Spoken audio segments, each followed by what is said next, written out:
먼저 하락 지겹다님의 CJ제일제당 먼저 보겠습니다. 매수하신 가격이 33만 3,500원이고요. 비중은 25%라고 하십니다. 전문가님, 2분기 실적은 어닝 쇼크 나온 후 계속 주가가 더 하락하네요. 내년 연말까지 장기 투자 계획이었는데 28만 원대부터 무너져서 오너 리스크 때문인지 주가 움직이지 않고 답답합니다. 10% 추가 매수 여부, 목표가와 또 중장기 투자 계획 괜찮은지 자세히 진단해 주세요. 라고 남겨주셨습니다. 바로 진단 들어가 보죠. 지문상 과장님, 어떻게 보고 계세요? 일단 33만 원 정도에 들어가셨는데 네. 개인적인 생각으로 봤을 땐 어찌 됐든 간에 손절을 못 하셨던 것 같아요. 네. 그리고 특히나 이제 대형주임에도 불구하고 지금 33만 원대에서 거의 30% 이상 하락이 나왔던 구간이기 때문에 지금은 사실은 매도 실익이 없는 구간으로 말씀을 드릴 수밖에 없을 것 같고요. 실적으로 그냥 잠깐 보여드릴게요. 네. 사실 1분기 실적, 그러니까 결국은 1, 2분기 실적은 쇼크는 아니었어요. 쇼크는 아니었고 제가 볼 때는 일단 섹터 자체도 매력적인 섹터는 아니었었고요. 네. 그리고 일부 오너 리스크는 충분히 있는다 하더라도 네. 이 부분이 사실 거버먼트 이슈이기 때문에 큰 의미는 없을 것 같아요. 다만 이 섹터 자체가 시장이 하락을 할 때 어느 정도는 방어가 좀 나와줘야 되는 부분들이 있는데 네.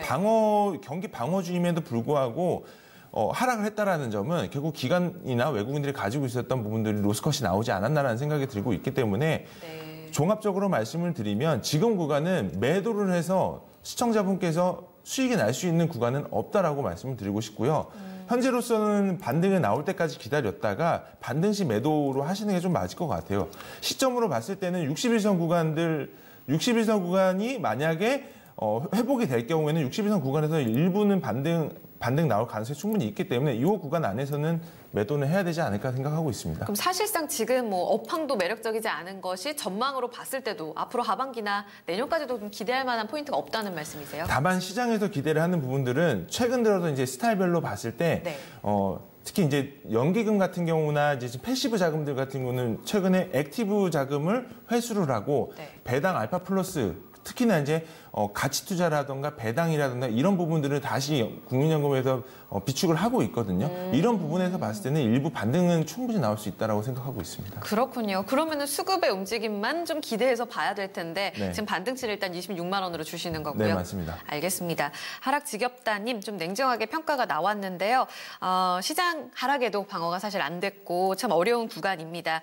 일단 반등시 매도 의견 드릴게요. 이 구간에 한 번 더 저희에게 문의를 주시거나 손절을 통해서 종목 교체해 주시는 것도 고민해 보셨으면 좋겠습니다. CJ 제일제당 응원할게요. 기운 내세요.